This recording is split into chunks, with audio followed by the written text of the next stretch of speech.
tragic situation that is developing at the SABC. What brought us here? Well, firstly, I agree with you, it's tragedy. And the first point is that we observe SABC keeps on misleading the public. They have not engaged organized labor, first point. We had a meeting in the past where we've dismissed them, where they came completely unprepared, without any statistics, without any numbers, and we said they must go back. So we have agreed with them that should they start to embark on the process of Section 189, they must therefore involve CCMA.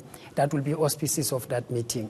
So secondly, we can attest all these things to a number of things. Amongst others is the wasteful expenditure at SABC, the outsourcing part of it, and of course, they talk about the freelancers and so forth, but there are categories of freelancers that we must take into account. There are those who work excessive hours. There are those who are contracted for 3 days but work 7 days or 5 days and so forth.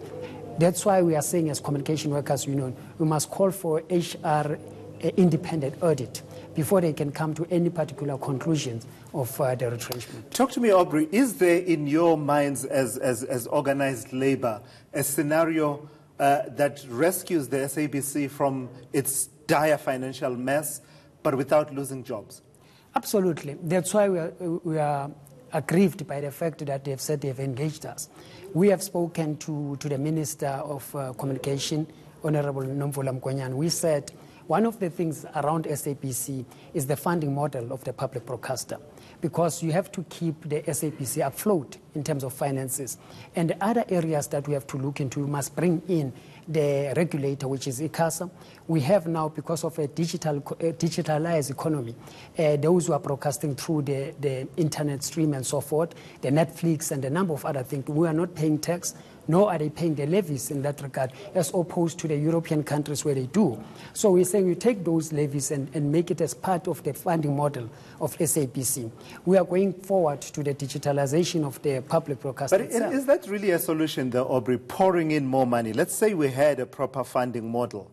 If the costs of running this organization are not properly contained and controlled, and the management of the resources is not proper, it means that basically you would end up needing to have a bottomless pit of public funding to this SABC. So, I mean, even if you were to say you raise the budget that is allocated to the SABC from the national fiscus to what they need now and perhaps even more, you would need to have a cap. And unless it's being managed properly, you'll keep, it's like putting into a bottomless pit.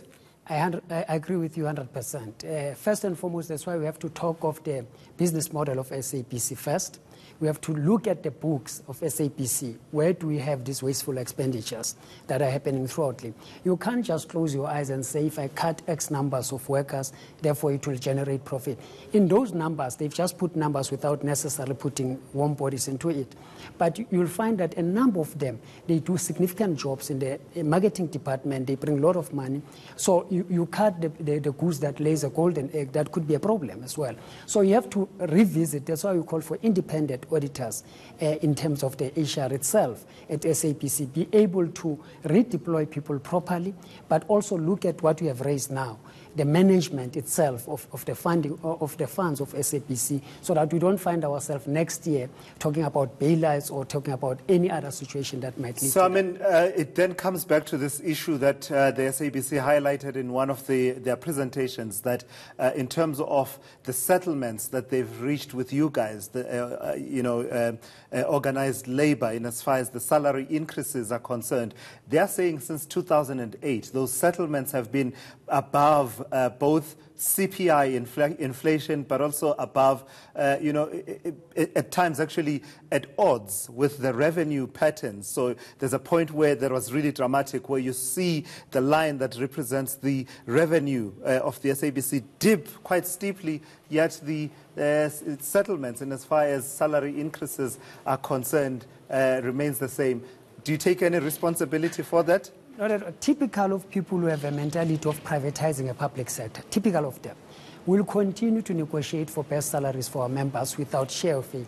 They are just trying to hide themselves behind that person. They are currently advertising jobs at SABC, currently.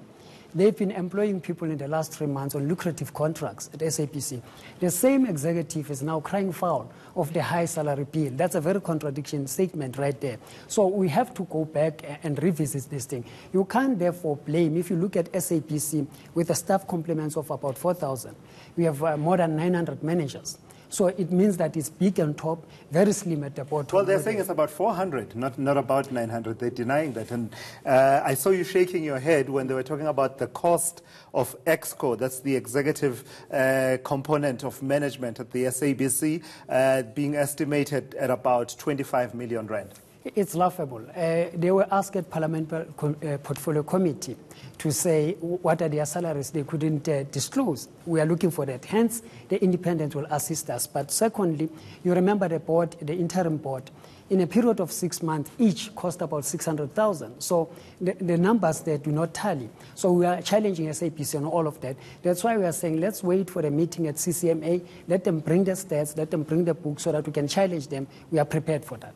How much blame do you lay at the doorstep of the people that previously managed the SABC? I'm talking here specifically about people that enjoyed a high profile and, you know, for a period of time were not really, their role was not really scrutinized, including by yourselves as organized labor, people such as Hlaudi Motsweneng, James Aguma, the former CFO and then acting CEO of the SABC. When you look back at that period, how costly was that period for the SABC? Significantly, but it will be very shallow to start to observe challenges at SABC from the time of Aguma. You have to go back. You'll realize that SABC has been going from crisis, limping from one crisis to another. They've been bailed out proudly. They've been on the red for some time. So indeed, we were quite right on your first question when we say, how do we therefore revisit the management structure of SABC itself and make sure that there's a proper accountability at the public broadcaster? All right, just very quickly, what's the plan then going forward now on your side? What do you want, immediate plan of action? Immediate plan of action, obviously we are going to CCMA with SABC, but we are going to meet the African National Congress, we are going to meet the government stakeholders, we are going to mobilize our alliance partners in terms of having an action even on the streets against this executive. All right, thank you so much. That is Aubrey Chabalala of the Communication Workers Union talking to us about the situation at the SABC.